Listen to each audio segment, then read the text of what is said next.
नमस्कार साथियों, public career YouTube channel की तरफ से मैं विनोद आप सभी का एक बार फिर से मोस्ट वेलकम करता हूं सामान्य हिंदी से एक और उपयोगी वीडियो में। टॉपिक है आज का विराम चिन्ह, समास, रस, छंद, अलंकार। इससे पहले दोस्तों ऐसी वीडियोस मैं आप सभी को करा चुका हूं। विराम चिन्ह आज का मेन टॉपिक है। आज के बाद में किसी भी एग्ज़ाम में आप क्वेश्चन कर लीजिएगा, कभी भी आपका क्वेश्चन गलत नहीं होगा। बिल्कुल ऐसे तरीके से आप सभी को आज कवर ये कराना है ताकि आपके प्रत्येक एग्ज़ाम में जिसमें भी हिंदी पूछे कभी ये क्वेश्चन गलत ना हो। ठीक है, चलिए सबसे पहले दोस्तों बात करते हैं हम विराम चिन्ह के अर्थ की, अर्थात विराम के अर्थ की। विराम कहते किसे हैं? तो सामान्य सी लैंग्वेज में आप लोगों को याद रखना है, विराम का अर्थ होता है दोस्तों ठहराव। ठीक है, क्या होता है? ठहराव अर्थात रुकना। मान के चलिए हमने कोई बात कही, बात कहने के बाद हम थोड़ी देर के लिए रुक गए और फिर दोबारा से कोई बात कही, तो इतने टाइम जितने टाइम हम रुके ये हमने ठहराव लिया, तो यही क्या हुआ? यही दोस्तों हमारा विराम होगा। ठीक है, याद रखिएगा। सामान्य से अर्थ में हम लोग समझने की कोशिश करेंगे। विराम चिन्ह का अर्थ है ठहराव, मतलब विश्राम अर्थात रुकना। ठीक है, वाक्य लिखते समय विराम को प्रकट करने के लिए जिस चिन्ह का यूज़ किया जाता है वही क्या होता है? वही विराम चिन्ह होता है।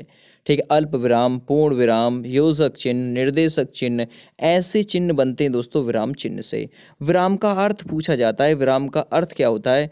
तो विराम का अर्थ होता है दोस्तों ठहराव। क्या होता है? ठहराव। विराम का अर्थ होता है ठहराव, विश्राम, रुकना। ठीक है, कोई बात कहते समय, लिखते समय हम जो थोड़े टाइम के लिए रुक जाते हैं वही क्या होता है? वही विराम अर्थात ठहराव अर्थात विश्राम होता है।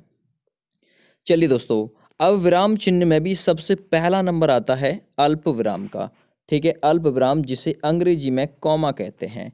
आप लोग देख भी रहे हैं, बिल्कुल पूरी डिटेल के साथ में कवर करा रहा हूँ दोस्तों।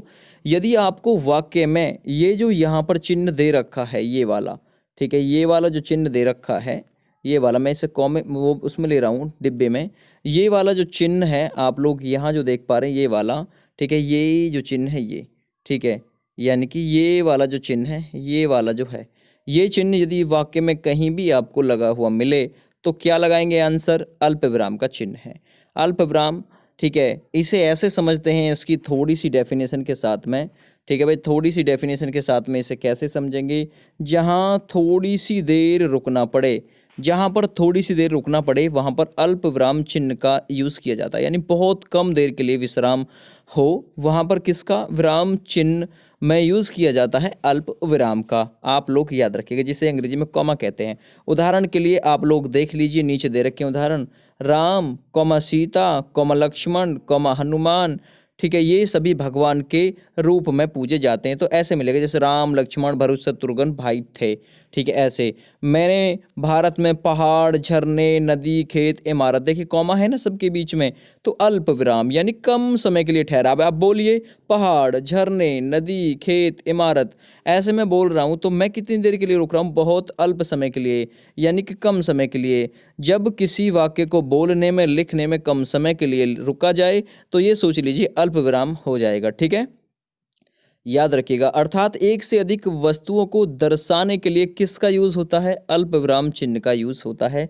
इसे आप ऐसे भी याद रख सकते हैं, प्रत्येक एग्जाम के लिए इम्पोर्टेंट है।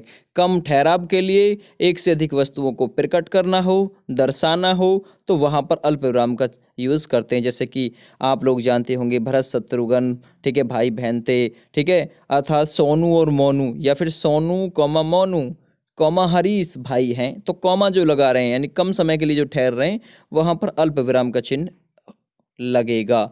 चलिए अर्धविराम के बारे में बात करते हैं, जिसे अंग्रेजी में सेमीकोलन कहते हैं। ठीक है, अर्धविराम के बारे में थोड़ी सी बात कर लेते हैं दोस्तों। अर्धविराम यह अल्प विराम की अपेक्षा कुछ अधिक देर तक चलता है।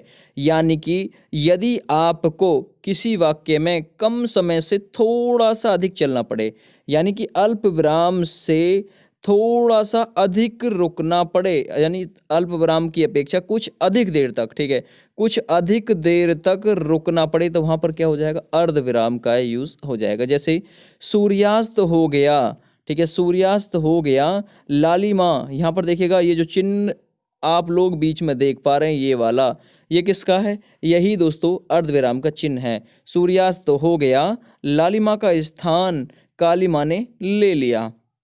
तो यहाँ पर क्या हुआ, थोड़ा सा अधिक देर तक रुकना पड़ा। ठीक है, जैसे कि सूर्य उदय हो गया, ठीक है, सूर्य उदय हो गया, ये जो चिन्ह आया, यही पूछेगा कि ये चिन्ह किसका है अंडरलाइन करके, तो ये किसका है? अर्धविराम का। ठीक है, आपसे कहेगा उपयुक्त वाक्य में जो चिन्ह दिया गया है, ठीक है, ये किसका है? अर्धविराम का। तो सूर्यास्त हो गया, चिड़िया चहकने लगी और कमल खिल गए। ठीक है, ये जो चिन्ह इसमें आया है, ये किसका है? ये जो वाला जो चिन्ह है, ये वाला जो चिन्ह है दोस्तों, ये अर्धविराम का चिन्ह है, यही आपसे पूछेगा। ठीक है, अर्धविराम का मतलब होता है अल्प विराम की अपेक्षा कुछ अधिक देर तक रुकना पड़े, तो वहां पर क्या हो जाएगा? वहीं पर दोस्तों अर्धविराम का चिन्ह आपका लगेगा। याद रखिएगा, अर्धविराम का मतलब है आधा विराम। ठीक है भाई, कुछ देर तक अधिक तक रुकना पड़े, आप लोग ऐसे इसे याद रखिएगा। इसका एक और एग्जाम्पल है, वो है बारिश होती रही फिर भी मैच चलता रहा। तो ये भी अर्धविराम का ही एक एग्जाम्पल है, याद रखिएगा।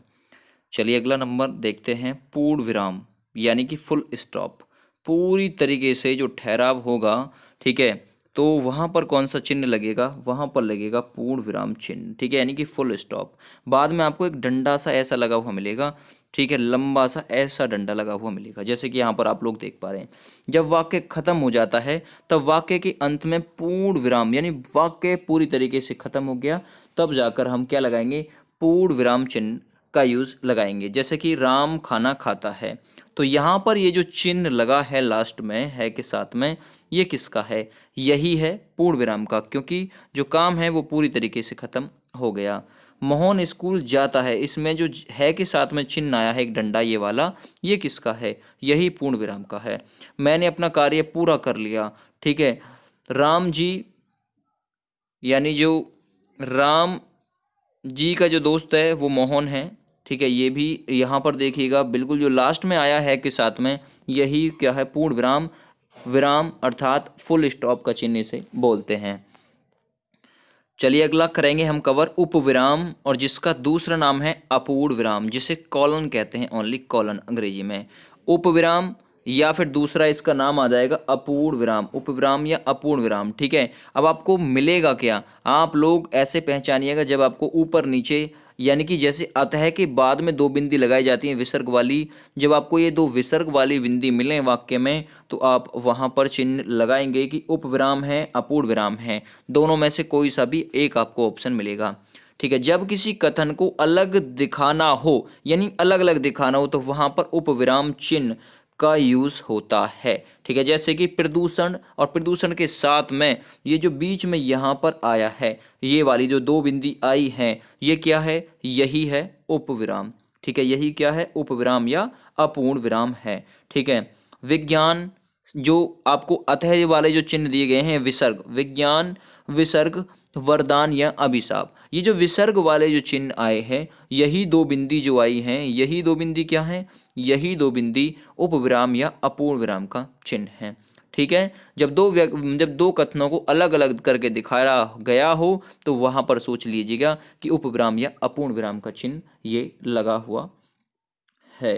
ठीक है भाई, जैसे कि आप ऐसे भी बोल सकते हैं, मेरे पास तेरी एक खबर है, अब बीच में दो बिंदी लगा दी, क्या है? तेरे भाई की नौकरी लग गई। ठीक है भाई, ऐसे भी आप लोग बोल सकते हैं। ठीक है, तो ये बिंदी आपको लगे हुए मिलेंगी, सबसे बड़ी पहचान है उपविराम। उपविराम की पहचान कीजिए, दो बिंदी मिलेंगी वाक्य में आप सभी को।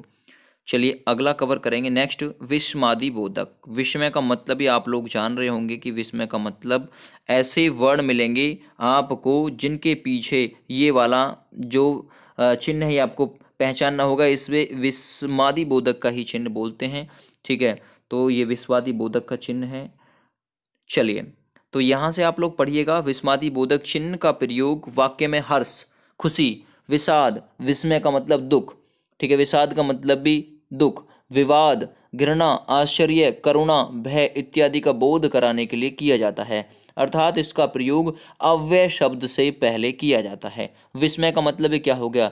विषय का मतलब दुख हो गया, हर्ष, विवाद, विषाद, आश्चर्य, करुणा, भय इत्यादि जैसे जब वर्ड आपको मिलेंगे तो आपको खुद से पहचानना होगा कि यहाँ पर भी कौन सा आएगा, विस्मादी बोधक।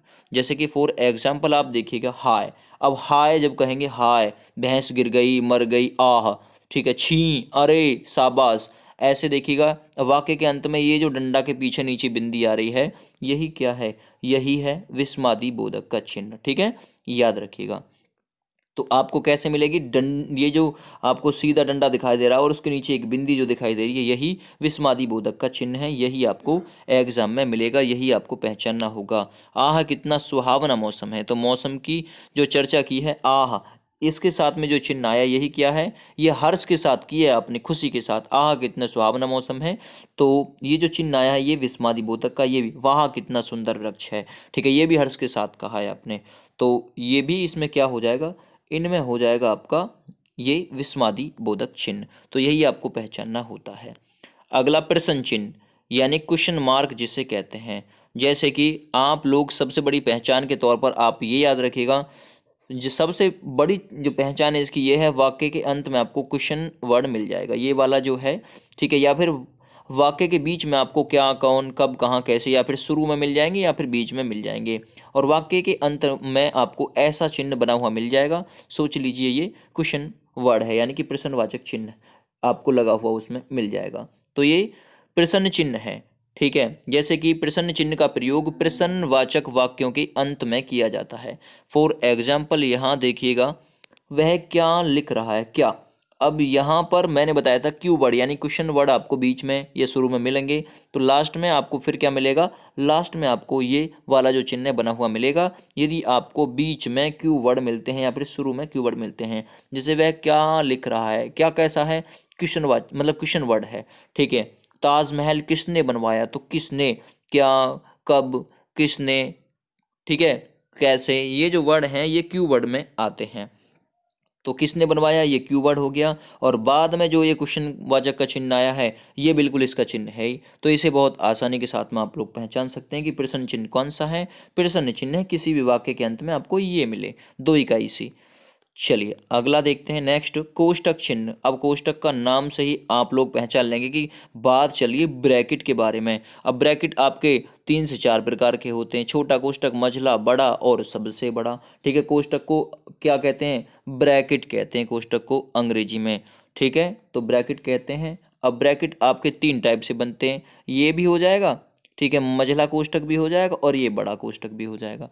ठीक है, तो कोष्टक चिन्ह का प्रयोग अर्थ और अधिक मतलब अर्थ को और अधिक स्पष्ट करने के लिए शब्द अथवा वाक्यांश को कोष्टक के अंदर लिखकर इसका प्रयोग किया जाता है। एग्जाम्पल से समझेंगे, जैसे कि विश्वामित्र क्रोध में कांपते हुए, तो ये जो चिन्ह यहाँ पर लगा है क्रोध में कांपते हुए, ये वाला जो चिन्ह लगा है, ये वाला जो बीच में है, ये जो यहाँ पर कोष्टक है और यहाँ पर कोष्टक है, ये चिन्ह कौन सा है, यही है कोष्टक का चिन्ह। तो कोष्टक बहुत आप लोग आसानी के साथ में पहचान लेंगे।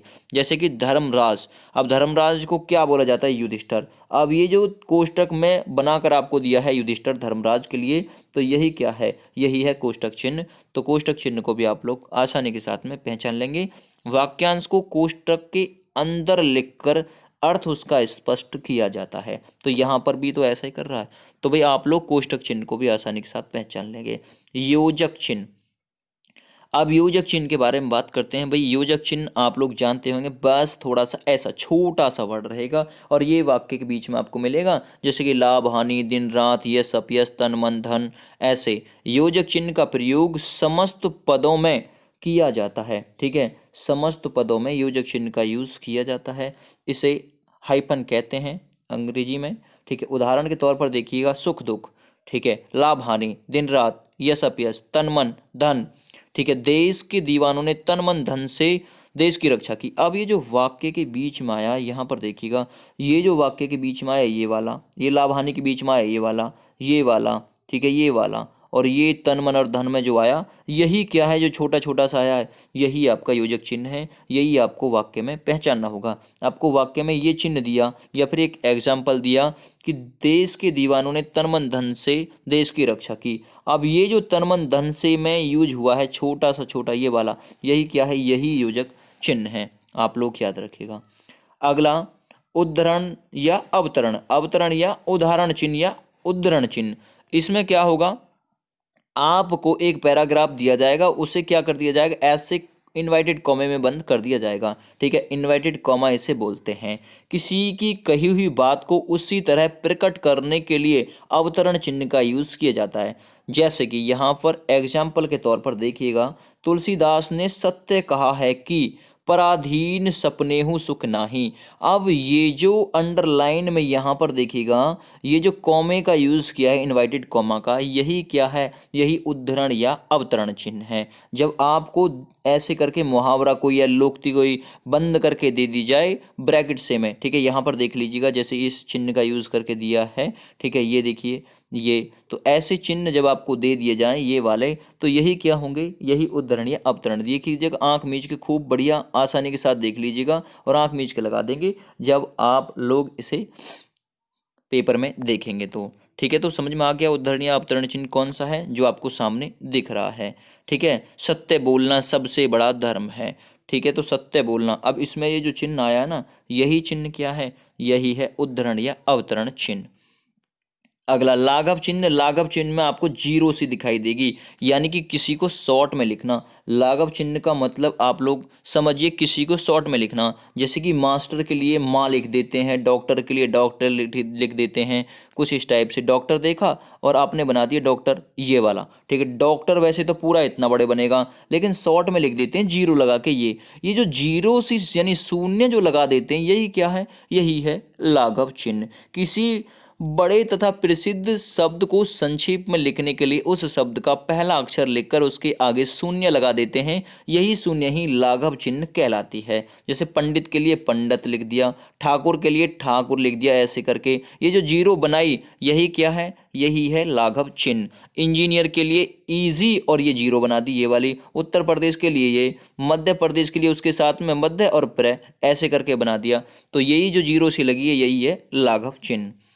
अगला विवरण चिन्ह, यानी कि किसी के बारे में पूरी तरीके से विवरण देना या फिर बताना, किसी का फायदे बताना, किसी का नुकसान बताना। तो ये विवरण चिन्ह को आप लोग कैसे याद रखेंगे, देखिए, विवरण, विवरण चिन्ह का प्रयोग वाक्यांश के विषय में कुछ सूचक निर्देश आदि देने के लिए किया जाता है। जब आप कोई सूचक या फिर निर्देश दे रहे हो, जैसे कि उदाहरण के तौर पर देखिएगा, आम के निम्न फायदे हैं। अब ये जो यहाँ पर जो चिन्ह यूज किया है, यही है विवरण चिन्ह, यानी आम के निम्न फायदे हैं, लेकिन आगे क्या बताएंगे आप इसके बारे में, इसका विवरण बताएंगे कि क्या क्या फायदे हैं। ठीक है, संज्ञा के मुख्यतः 3 भेद होते हैं, तो विवरण तो बताएंगे ना संज्ञा का कि कौन कौन से होते हैं।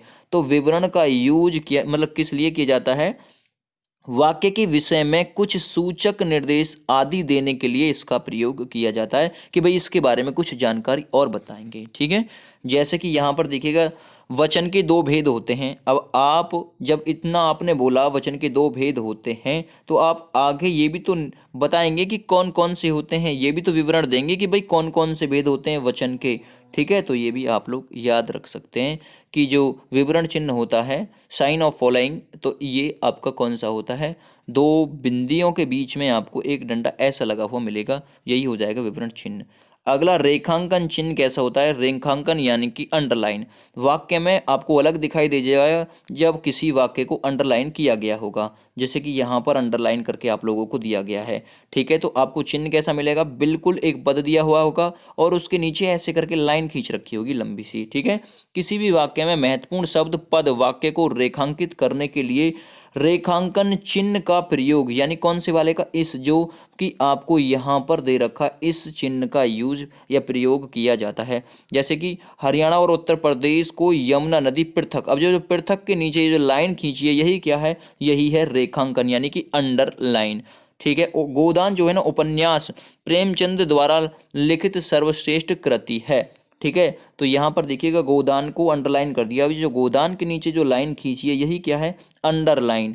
ठीक है, यही है अंडरलाइन, जिसे रेखांकन चिन्ह कहते हैं। कृष्ण ने बरगद के पेड़ के नीचे उपदेश दिया था, तो बरगद को अंडरलाइन कर दिया। अगला लोप या पदलोप चिन्ह। ठीक है, लोप या पदलोप चिन्ह, तो लोप यानी कि आपको मिलेगा डॉट डॉट डॉट डॉट, ऐसे करके बढ़ती चली जाएगी बात, ऐसे ये बढ़ती चली जाएगी। जब वाक्य या अनुच्छेद में कुछ अंश छोड़कर लिखा मतलब लिखना हो तो लोप चिन्ह का प्रयोग करेंगे। ठीक है, जब वाक्य या अनुच्छेद में कुछ अंश छोड़कर लिखना हो उसका, ठीक है, कुछ हिस्सा छोड़कर लिखना हो तो लोप चिन्ह का प्रयोग आप लोग करेंगे। जैसे राम ने मोहन को गाली दी। ठीक है, राम ने मोहन को गाली दी। अब आप लोगों को क्या लिखना है लिखना है या थी लिखना है। ठीक है, राम ने मोहन को गाली दी, उसके बाद में ये जो चिन्ह लगा यहाँ पर जो लास्ट में चिन्ह लगा डॉट डॉट डॉट और उसके बाद में एक डंडा, तो ये जो चिन्ह आया ये किसका है? पदलोप चिन्ह है। ठीक है, पदलोप चिन्ह यही होता है जब वाक्य में ऐसी जो बात, ये जो चिन्ह है ये बढ़ता चला जाए लास्ट में। ठीक है, लोप का मतलब भी ये होता है। मैं सामान उठा दूंगा पर, ठीक है, सामान उठा दूंगा पर, अब ये लोप हो गया। लोप का मतलब छुप गया कि आगे भी दिख ही ना रहा। तो ये जो लास्ट में लिखा है पर के बाद में, यही क्या है? लोप चिन्ह। मैं घर अवश्य चलूंगा, ठीक है, पर तुम्हारे साथ, यहाँ पर जो बीच माया दिखेगा बिंदी बिंदी सी जो आई है ऐसे ये करके, तो यही क्या है? यही आपका लोप चिन्ह है। ठीक है, अनुवृत्ति पुनरुक्ति सूचक चिन्ह यानी रिपीटेड पॉइंटर सिंबल। ठीक है, रिपीट, जब कोई बात बार बार रिपीट हो रही हो तो उसे यदि आपको दर्शाना है तो कैसे दर्शाएंगे? ठीक है, तो अनुवृत्ति पुनरुक्ति या सूचक चिन्ह रिपीटर पॉइंटर किसे कहते हैं? तो आप लोगों ने चिन्ह तो देख लिया भाई। चिन्ह तो उसका ये है कि कैसे दर्शाते हैं, दो बिंदियां ऐसे रहेंगी नीचे की तरफ जैसे ये वाली हैं, तो इसी से दर्शाते हैं। जैसे कि रमेश कक्षा 10 में पढ़ता है, एग्जाम्पल से सोचिएगा, रमेश कक्षा 10 में पढ़ता है। रमेश के स्थान पर, रमेश के पिता एक किसान हैं। अब रमेश के स्थान पर ये जो चिन्ह लगाया गया है, क्योंकि रमेश की आवृत्ति बार बार हो रही है, ठीक है, पुनरावृत्ति बार बार हो रही है, ठीक है, तो इसके स्थान पर ये चिन्ह जो लगाया जा रहा है, यही क्या है? यही है आपका अनुवृत्ति चिन्ह। ठीक है, या फिर पुनरुक्ति सूचक चिन्ह, इसे कहेंगे। चलिए अगला सवाल, हंस पद या विस्मरण चिन्ह या त्रुटि चिन्ह। ठीक है, हंस पद के नाम से या विवरण या फिर विस्मरण चिन्ह या फिर त्रुटि चिन्ह। ठीक है, इन सबको एक ही नाम से जाना जाता है। ठीक है, तो वो चिन्ह कौन सा है वो आप लोग यहाँ देख रहे होंगे जो कि इस कोष्टक में बंद है। ठीक है, इसे त्रुटि चिन्ह कहते हैं। जब आपसे कोई भूल हो गई हो, वाक्य आपने पूरा नहीं किया हो या फिर आपने वाक्य में कोई गलती कर दी हो, तो वहां पर त्रुटि चिन्ह, हंस पद या विस्मरण चिन्ह, जिसका आप लोगों को याद नहीं है, विस्मरण चिन्ह ऐसा आएगा बिल्कुल। जैसे कि एग्जाम्पल से समझिएगा, राम जाएगा। ठीक है, अब राम जाएगा, आपने कोई ऐसी चीज छोड़ दी इस वाक्य में जो इसे पूरा नहीं कर पाई हो, जैसे कि राम जाएगा, कहाँ जाएगा? ठीक है, इस वाक्य में त्रुटि है, तो त्रुटि है जो ये जो चिन्ह लगा हुआ मिल रहा है आपको छोटे बड़े का सा, तो यही चिन्ह क्या है? यही चिन्ह है त्रुटि चिन्ह। ठीक है, श्याम में रहते हैं, कहाँ रहते हैं? दिल्ली में रहते हैं, कहाँ पर रहते हैं? राम बहुत, कैसा लड़का, बुरा लड़का, अच्छा लड़का, ये जो दर्शाया गया है यही क्या है? त्रुटि चिन्ह, गलती हुई है। मैंने तुमसे वो बात क्या कही थी, तो कही थी गायब हो गया, इसलिए त्रुटि चिन्ह। ये वाला जो चिन्ह है यही मिलेगा आपको त्रुटि के रूप में, यानी कि गलती के रूप में। तो त्रुटि चिन्ह को हंस पद, विस्मरण चिन्ह या त्रुटि चिन्ह के नाम से भी जानते हैं। अगला, संयोजक, ये लेखिका नहीं है, ये रेखिका चिन्ह है। ठीक है, रेखिका। ठीक है, संयोजक, रेखिका, निर्देशक चिन्ह जिसे डैश बोलते हैं, ये योजक चिन्ह से थोड़ा सा बड़ा होता है। ठीक है, अब ये क्या होता है? इस चिन्ह का प्रयोग संकेत के लिए होता है। डैश का प्रयोग हम संकेत के लिए करते हैं। इसको संयोजक और रेखिका या निर्देशक चिन्ह के नाम से भी जानते हैं। ठीक है, शब्द के दो भेद होते हैं, सार्थक और निरर्थक। अब ये जो चिन्ह यहाँ पर यूज हुआ, योजक चिन्ह से थोड़ा सा बड़ा, यही चिन्ह क्या है? संयोजक, रेखिका और निर्देशक चिन्ह आपका हो जाएगा, जिसे अंग्रेजी में डैश कहते हैं। इस चिन्ह का प्रयोग संकेत के लिए किया जाता है। जैसे कि शब्द के दो भेद होते हैं, संकेत दिया इस चिन्ह को लगाकर कि शब्द के दो भेद होते हैं, सार्थक और निरर्थक।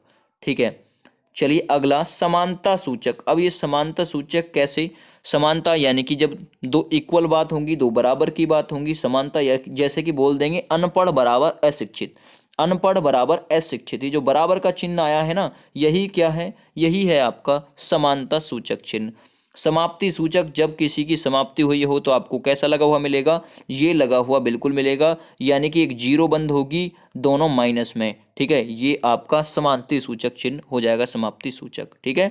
दीर्घ या बड़े उच्चारण किससे प्रदर्शित किए जाते हैं, कुछ ऐसी टाइप की एस रहती है, आपने देखा होगा मात्रा गिनते समय, ठीक है, जब आप किसी दोहे की, ठीक है, चौपाई की, छंद की, आल्हा की जब मात्रा गिन रहे हो, तो जब बड़ी मात्रा आप लोगों को प्रदर्शित करनी हो तो ऐसे लगा देते हैं, छोटा सा एस बना के ऐसे, ठीक है, छोटा एस, जिसका संकेत होता है कि इसमें दो मात्राएं हैं, ठीक है। तो मात्रा गिनते समय इसका यूज किया जाता है दीर्घ या बड़े उच्चारण के लिए, ठीक है। चलिए अगला, विराम चिन्ह के प्रकार अब शॉर्ट में देख लीजिए। अल्प विराम आपको मिलेगा कुछ ऐसे टाइप से, ठीक है भाई, अल्प विराम का सामने आप लोगों को चिन्ह दिख गया, ठीक है, सॉरी। अर्ध विराम का ये रहा, एक बिंदी ऊपर और आधा कॉमा से नीचे। पूर्ण विराम का आपको ये चिन्ह मिलेगा वाक्य के अंत में। उप विराम आपको यहाँ पर दिख गया, दो बिंदी, ठीक है। विस्मादि बोधक वाक्य के अंत में आपको क्या मिलेगा, वाक्य के अंत में आपको एक डंडा और नीचे उसके एक बिंदी, ये विस्मादि बोधक हो गया। प्रश्नवाचक चिन्ह यहाँ पर आपको क्यू वर्ड यानी कि क्वेश्चनवाचक वर्ड मिलेंगे आपको, यहाँ पर देख लीजिए, ठीक है। कोष्टक चिन्ह, अब कोष्टक चिन्ह छोटे, बड़े, मझले और सबसे बड़े कोष्टक में मिलेगा। योजक चिन्ह, ये देख लीजिए, योजक चिन्ह ये आपको ऐसे पहचानना होगा भाई योजक चिन्ह कौन सा होता है, तो ये अवतरण या अवतरण चिन्ह, तो देख लीजिए दो दो तीन बिंदी सी मिलेंगी और आपको ऐसे करके बंद सा मिलेगा, ठीक है, तो इसे इन्वर्टेड कॉमा बोलते हैं। लाघव चिन्ह में आपको जीरो से मिलेगी, ठीक है। आदेश चिन्ह, विवरण चिन्ह, ये आपको मैंने समझा दिया है, दो बिंदियों के बीच में माइनस होगा, ठीक है, तो ये आदेश चिन्ह या विवरण चिन्ह हो जाएगा। लाघव चिन्ह जीरो, आदेश चिन्ह आपको दिखा दिया। रेखांकन चिन्ह यानी कि अंडरलाइन हो गया, अंडरलाइन मिलेगा। पदलोप यानी डॉट डॉट डॉट करके चलते चले जाएंगे। पुनरुक्ति यानी किसी की आवृत्ति बार बार हुई हो, ठीक है, उसके लिए लगाते हैं। विस्मरण चिन्ह जो होता है ये त्रुटिपूरक जो चिन्ह होते हैं इनका जो निर्देशन किया जाता है, इसे जो दर्शाया जाता है इस चिन्ह के माध्यम से दर्शाया जाता है। दीर्घ या बड़े उच्चारण को देखिए कुछ इस ऐसे से दर्शाया जाता है। तुल्यता सूचक, ठीक है, तुल्यता यानी कि बराबरी, समानता सूचक, तुल्यता मतलब तुल्यता सूचक का दूसरा नाम है, तो इसे कुछ ऐसे दर्शाया जाता है। निर्देशक चिन्ह योजक चिन्ह से थोड़ा सा बड़ा होता है। तो ये सभी चिन्ह मैंने आपको कवर करा दिए। PDF फाइल चाहिए तो डाउनलोड कर लीजिएगा। फिलहाल थैंक यू एंड बाय।